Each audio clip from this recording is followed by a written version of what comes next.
할렐루야. 주님의 이름으로 사랑하고 주님의 이름으로 축복합니다.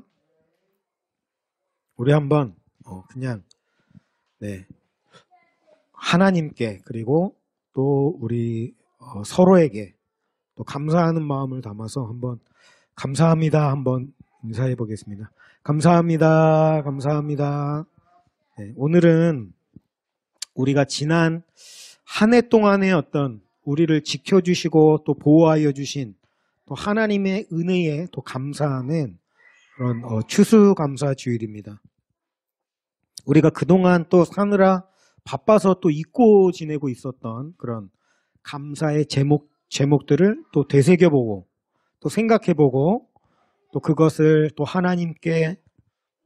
하나님께뿐만 아니라 또 우리 이웃들에게 또 서로에게 가족들에게 또 표현할 수 있는 그런 감사의 능력이 회복되시는 저와 여러분이 되시기를 주님의 이름으로 축원합니다. 오늘 우리가 읽은 본문 말씀을 보니까 감사하라 이렇게 명령을 하고 있어요. 그래서 왜 감사해야 되는가? 감사를 하라고 하는데 왜 감사해야 되나 하면 그 이유가 그렇습니다. 그분이 선하시고 그의 인자하심이 영원하기 때문이다. 이것이 우리가 하나님께 감사해야 되는 이유다라고 하는 거예요. 사실 목사님들로부터 우리가 감사하십시오, 감사해야 됩니다 이런 이야기를 얼마나 많이 듣습니까? 굳이 추수감사주의뿐만이 아니다 하더라도 평상시에 감사가 너무 좋은 것이기 때문에 또 하나님께서 우리에게 주신 은혜가 너무 많기 때문에 감사해야 됩니다, 감사해야 됩니다 이런 이야기들을 아주 자주 듣죠. 그래서 우리가 감사를 합니다. 입으로 감사합니다 이렇게 표현하기도 하고 찬양으로 감사를 표현하기도 하고 또는 헌금으로 또는 헌물로 또 감사 일기도 써보고요. 발버둥을 치는 거죠. 찾아내려고.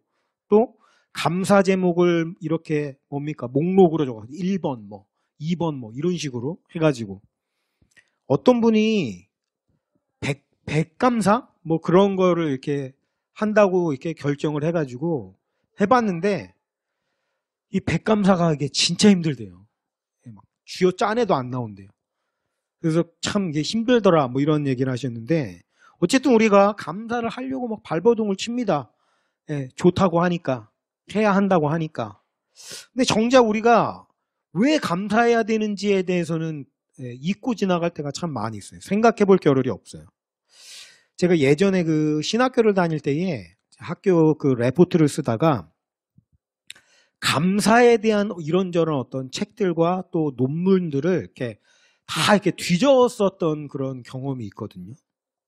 근데 그 많은 책들과 논문 중에서 저에게 그 흥미가 있었던 한 가지 책이 있었는데 책 제목은 정확히 기억이 안 납니다. 근데 왜 그 책이 저에게 흥미를 줬냐면 그 저자가 기독교인이 아닌 거예요. 하나님을 믿는 사람이 아니에요. 그래서 이게 믿지 않는 사람이 감사를 해야 된다고 얘기하니까 그게 좀 신기한 거죠. 그래서 그 자리에서 이제 그 책을 정독을 할 수는 없고 이제 대충 한번 쭉 훑어봤습니다. 근데 내용이 보니까 그런 거예요. 왜 감사해야 되냐면 감사할 때 좋은 게 너무나도 많이 있기 때문에 감사해야 된다라는 거예요. 감사를 하게 되면 우리의 그 마음이 풍요로워지고 정신적으로 정서적으로 굉장히 건강해진다라는 거죠. 감사를 그래서 해야 된다. 감사라는 게 얼마나 좋은지를 아냐. 감사야말로 우리가 건강하고 잘 살 수 있는 진짜 좋은 비결이고 힘이기 때문에 감사를 해야 된다라는 거예요. 일단 건강하게 해주고 또 관계도 좋게 만들어준다는 거예요. 감사를 자꾸 표현하게 되면 사람과의 관계들도 좋아지게 되고 이게 너무나도 좋은 거. 그러니까 그 사람은 한마디로 감사 예찬론자예요. 이게 너무 좋으니까 아무리 해도 부족하지 않다. 그러니까 감사하면서 살자. 근데 정작 그게 참 그렇죠. 감사를 왜 해야 되냐면 감사하는 게 우리에게 너무 유익이 많으니까 감사를 하자라는 거예요. 물론 그 말은 틀린 얘기가 아닙니다. 감사는 정말 좋은 것이기 때문에 우리가 감사할 때 진짜 좋은 유익들이 너무나도 많이 있거든요. 네, 그게 분명히 사실이긴 하지만 저는 이런 접근이 참 별로 좋지 않아요. 저는 이런 접근이 싫어요. 네, 감사를 해야 되는데 왜냐하면 감사할 때 좋은 게 너무 많으니까 감사를 하자. 그죠?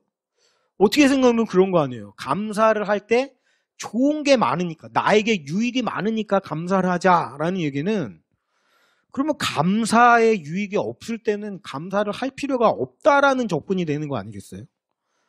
저는 이런 접근이 싫은 거예요. 사실 감사라는 게 어떻습니까? 온 우주에서 가장 고귀하고 아름다운 것이 감사거든요.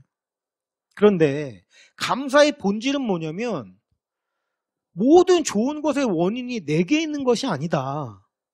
한마디로 하나님 덕분이다. 또는 당신 덕분이다. 뭐 여보, 뭐 배우자 또는 자녀들, 또 회사에서 어떤 그런 뭐 상사들, 부하들 덕분이다. 이렇게 고백하는 것이 감사 아니에요? 그 감사의 본질이 뭐냐면 자기의 어떤 공로를 부정하고 부인하는 것이 감사의 본질이라고 하는데, 이 저자의 표현으로 보면 감사조차도 뭐냐면 나에게 유익이 있으니까 감사하자. 결국에는 자기중심적인 태도의 감사가 돼버리는 거예요. 그럼 어떤 면에서는 결국에는 그런 감사는 감사가 아닌 게 되어버리는 거예요. 네, 자기중심이 아니거든요, 감사는.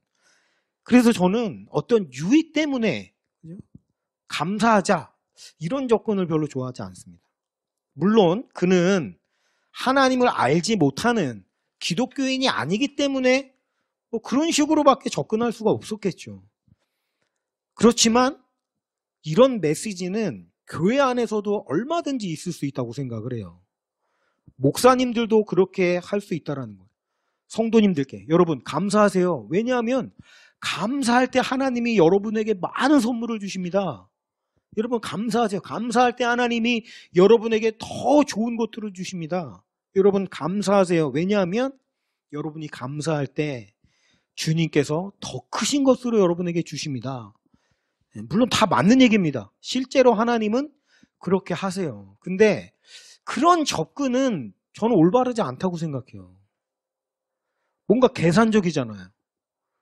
더 큰 걸 받으려고 감사를 해요, 그러면? 더 좋은 것을 받을 심산으로 감사를 합니까? 네, 예를 들면 목사님들이 하나님께 11조를 예물을 바쳐야 됩니다. 왜냐하면 11조는 모든 물질의 복이 하나님으로부터 온다라는 신앙의 고백이기 때문입니다. 이렇게 이야기를 해야지, 그죠? 여러분이 11조를 하면 하나님이 아주 복을 쏟아부어 주셔가지고 더 많이 주실 거니까 그래서 11조를 해야 돼요.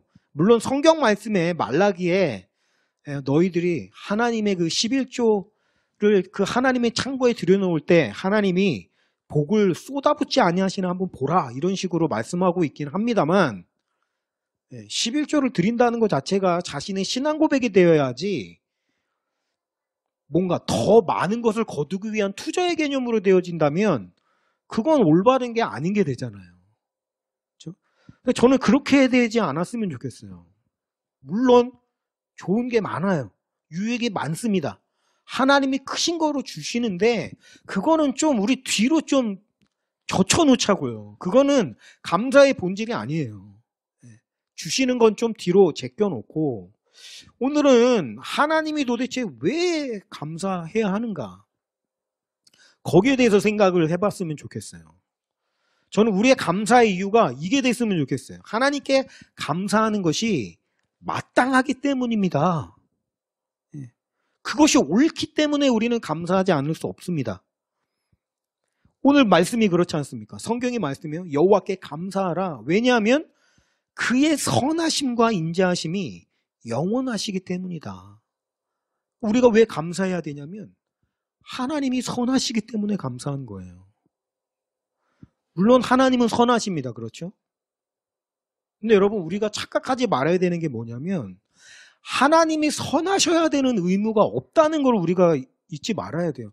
그분이 선하셔야만 하는 이유가 없습니다. 사실은요. 하나님의 성품이 선하신데 하나님은 선하지 않으셨을 수도 있습니다. 그러니까 무슨 얘기냐면 하나님이 선하시다는 게 그게 당연한 게 아니라는 거예요.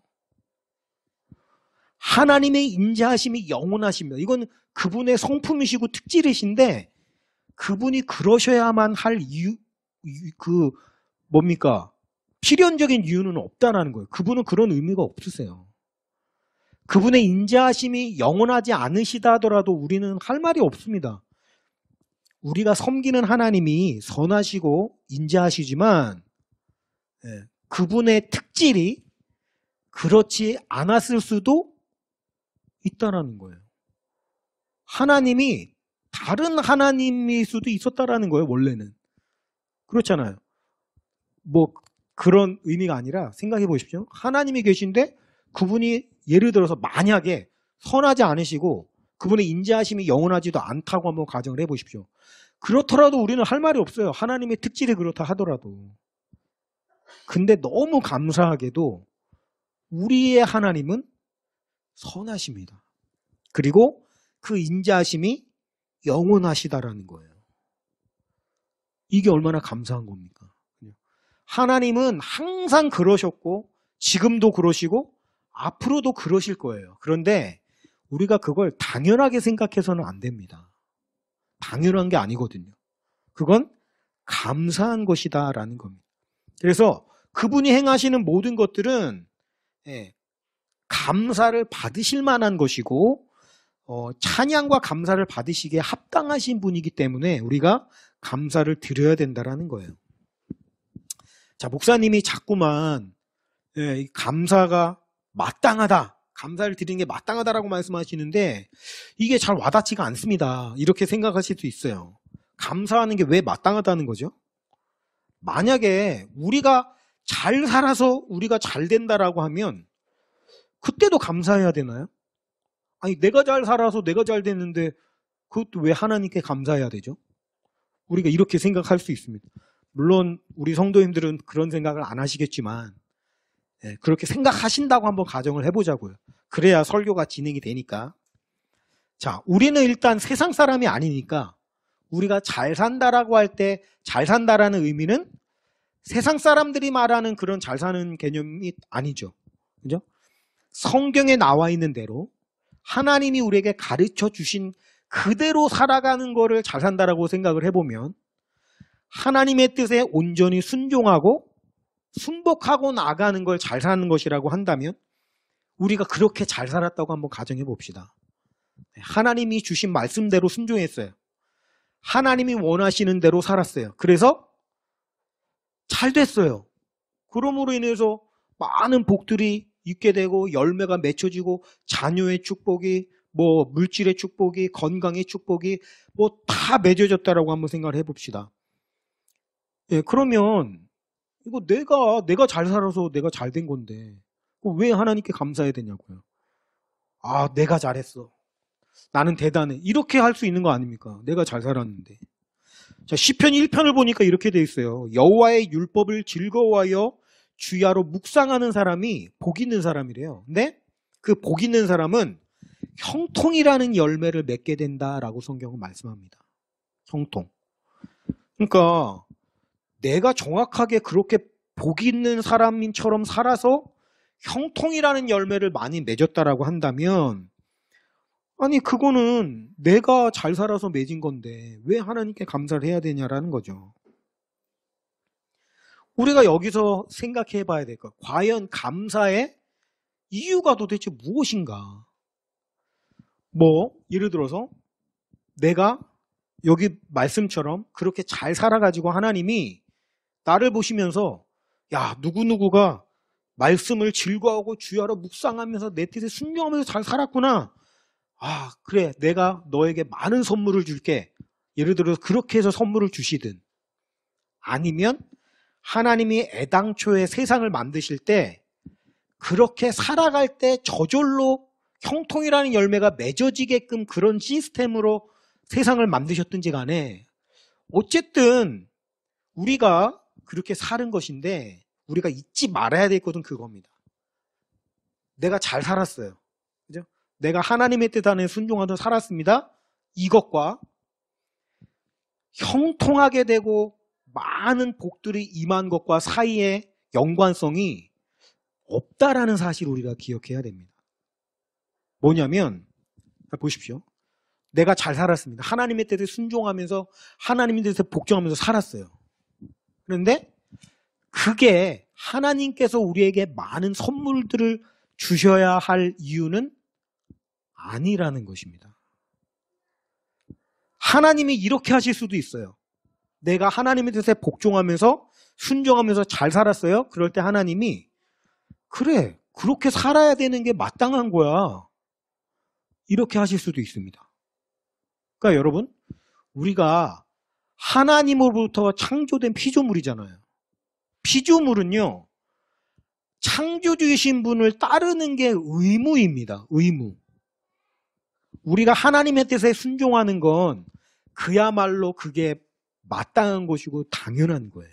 이거는 크게 칭찬을 받을 일이나, 그죠? 대단하다라고 손가락을 치켜들어야 될 일이 아니고 그렇게 사는 게 당연한 겁니다. 그게 맞는 삶이에요. 이렇게 생각을 해보죠. 우리 집에 종이 하나가 있습니다. 종이. 근데 그 종이요, 내가 갖다 들어오니까 손 씻을 물을 준비해 줍니다. 그리고 부엌에 가서 내가 먹을 음식을 차려오는 거예요. 자, 종의 그런 행동이 칭찬받아 마땅한 행동인가요? 아니에요. 종은 당연히 그래야 되는 겁니다. 맞죠? 야, 네가 그렇게 했구나. 내가 너에게 큰 선물을 줄게. 이렇게 해야 합니까? 아닙니다. 당연하게 생각합니다. 그거는 종으로서 마땅히 취해야 될 태도일 뿐이에요. 칭찬받을 일도 아니고 선물 받을 일은 더더욱 아닙니다. 그죠? 우리가 하나님 앞에 올바로 살아간다라는 것도 그렇습니다.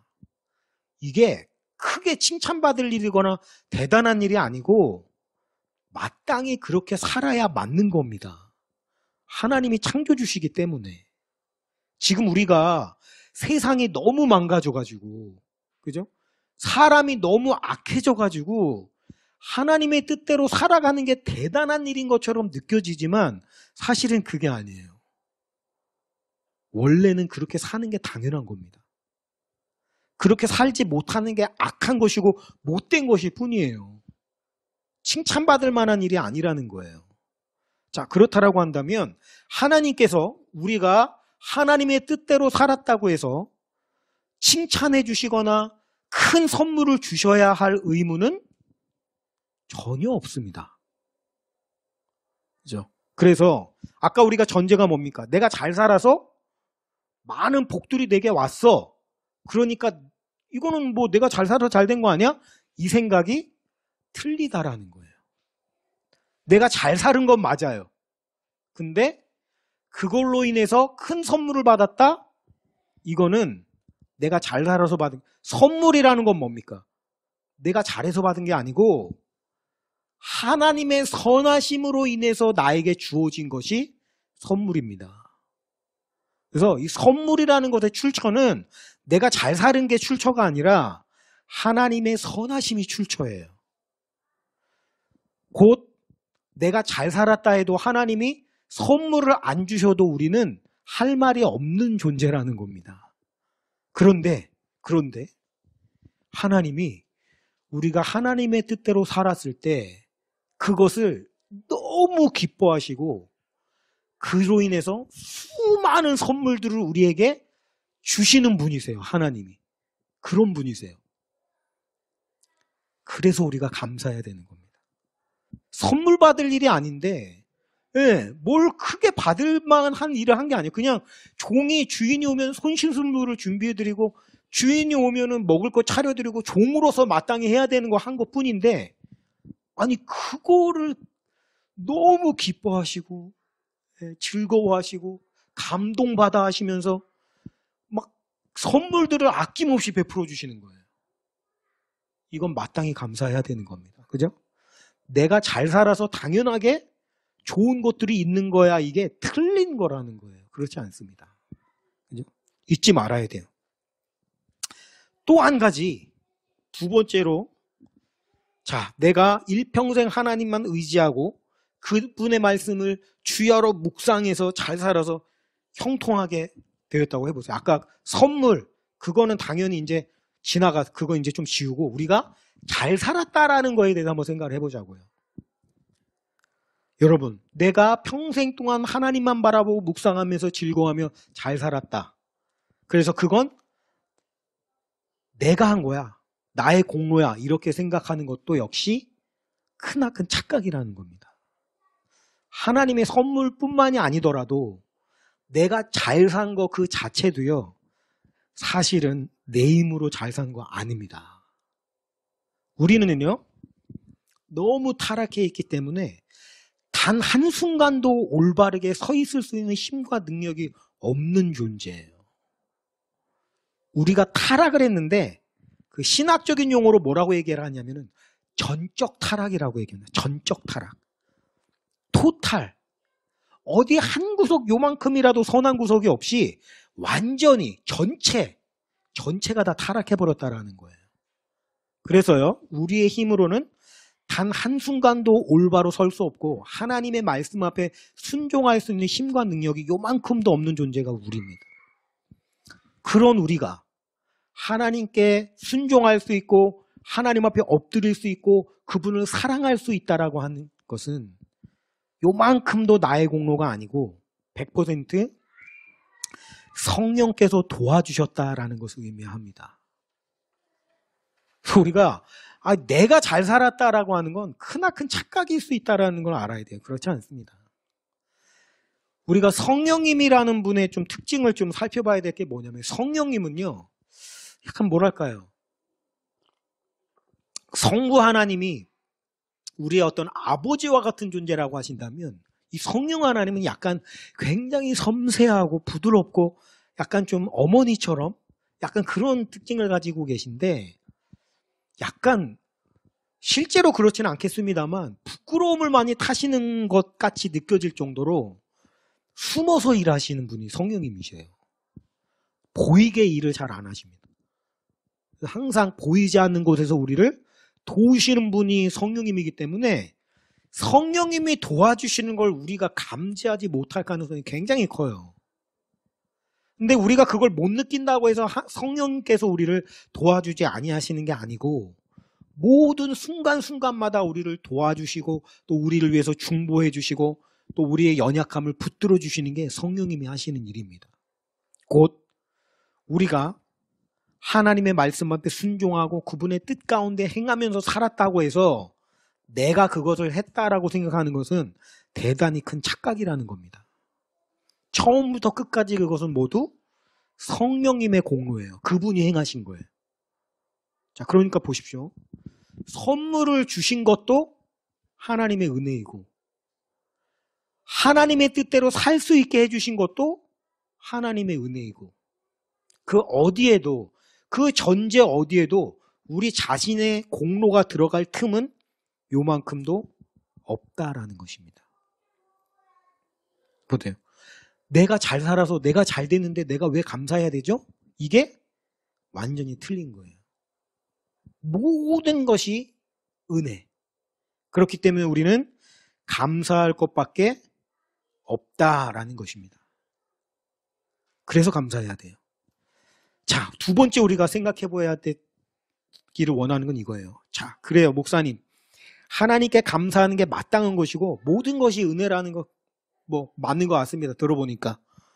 감사라는 것이 참 좋은 미덕이고 우리가 감사할 때 참 아름다운 것이라고 생각합니다. 하지만 감사하지 않는 게 악한 거라는 거는 좀 납득이 안 되는데요.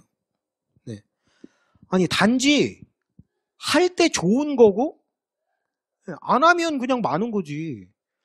네. 그냥 안 한다고 해서 왜 그게 악한 것이 되나요? 악이라고 하는 건 뭐 안 좋은 걸 행하는 게 악인데 감사를 안 하는 건 그냥 가만히 있는 건데 왜 이게 악한 거냐고요. 그죠? 이런 생각이 들 수도 있죠. 그런 생각을 좀 해주세요. 그래야 설교가 진행이 됩니다. 네. 자, 공로라는 거에 대해서 한번 생각해 보겠습니다. 자, 모든 좋은 것에 대한 원인, 그 공로는 하나님께 있다. 자, 이게 우리의 전제입니다. 그 말을 바꿔 얘기하면 모든 좋은 것들 중에서 나 자신의 공로는 요만큼도 없다는 게 됩니다. 맞습니까? 네, 맞습니다. 실제로 그래요. 근데요, 우리가 감사를 표현하거나 감사하게 생각하지 않는다라는 것은 우리 자신도 모르는 사이에 좋은 것을 당연하게 인식하게 되고 있다라는 것을 의미하는 겁니다. 당연하게 느껴질 때 우리가 감사를 안 해요. 근데 이것은 무의식적으로 무엇을 의미하냐면 내 공로다라고 인식하는 것과 동일한 얘기가 됩니다. 그죠? 아까 우리가 말했잖아요. 모든 좋은 것의 원인은 하나님께 있다고. 근데 당연하게 생각한다는 것 자체가 뭐냐면 하나님의 공로를 인정하지 않게 되는 태도로 말미암는다라고 하는 거예요. 그래서 결국엔 감사하지 않는다라고 하는 것은 하나님의 공로를 마치 내 것인 것처럼 가로채는 것과 똑같아지는 것입니다. 이게 우리가 그냥 원론적으로 설명을 하면 잘 와닿지가 않으니까 실제적인 예를 들어서 한번 설명을 해볼게요. 우리가 드라마를 보면은 종종 그런 경우가 있어요. 주인공, 여성분의 주인공이 이게 집안이 별로 좋지 않습니다. 가난해요. 힘들어요. 그래서 막 학교도 제대로 못 다녔어요.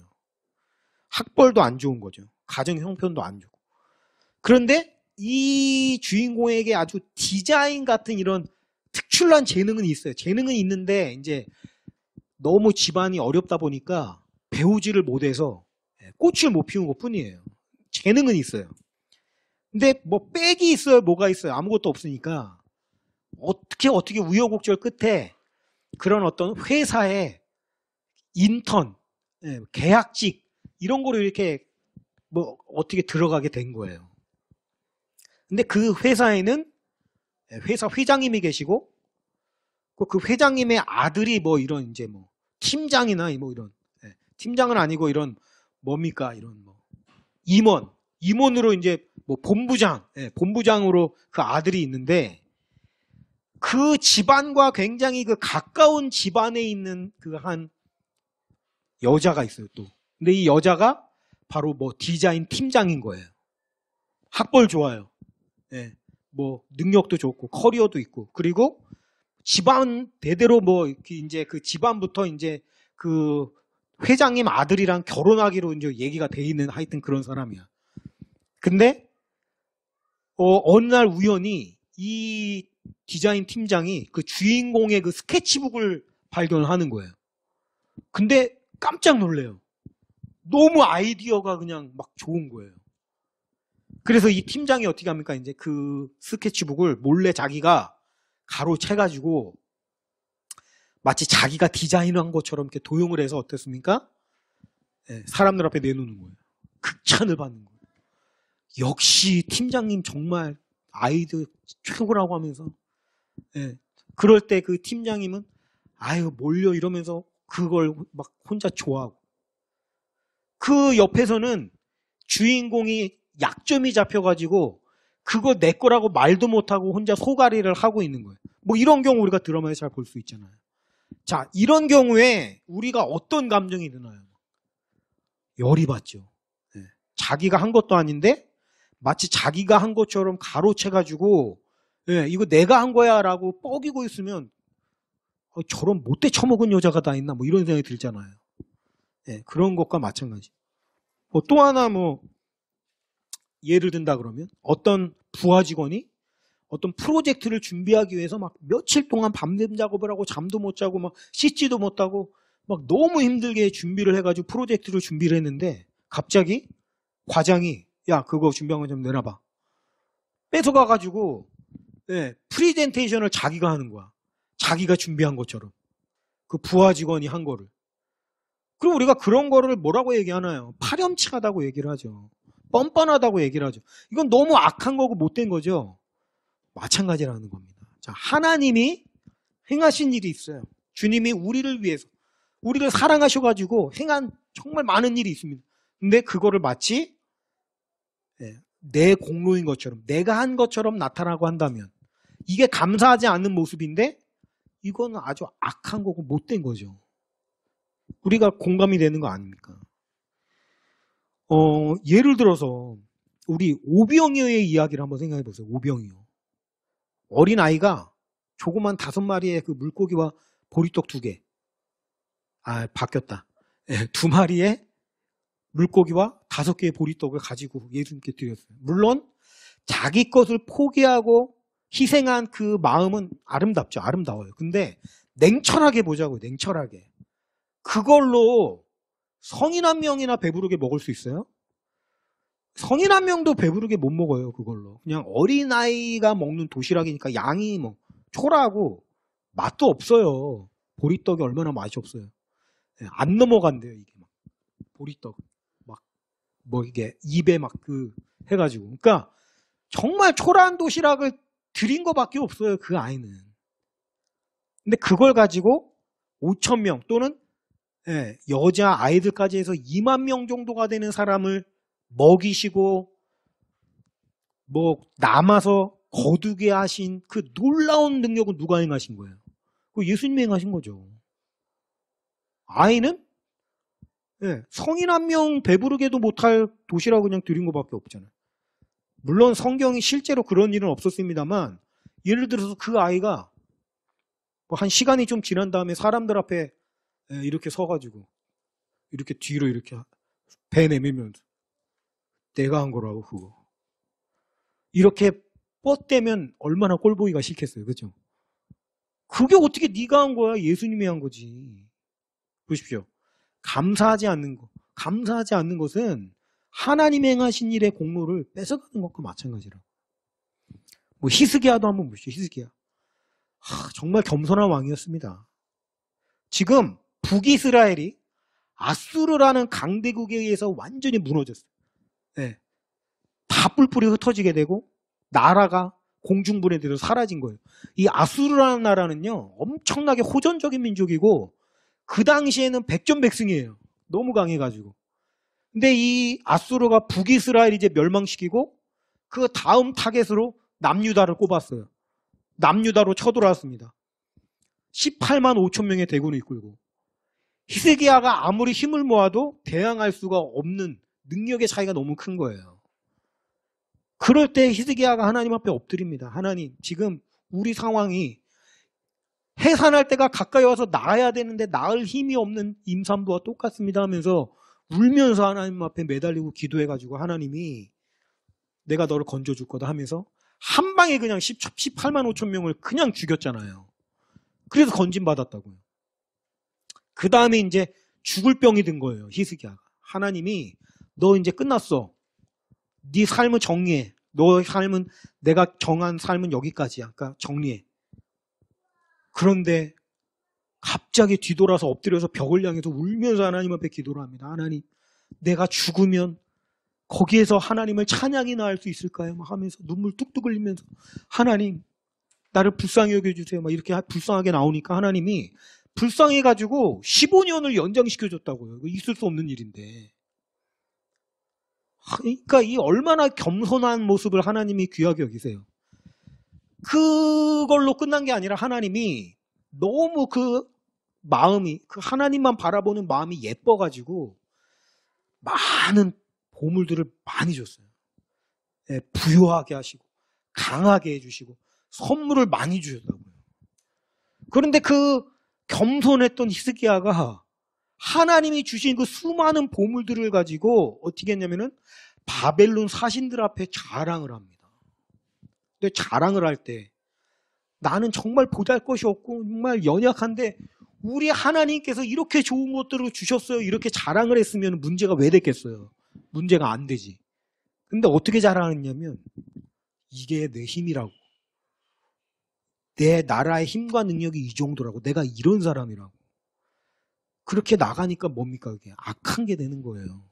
하나님이 주신 거를 마치 자기의 공로인 것처럼 가로채버리는 거잖아요.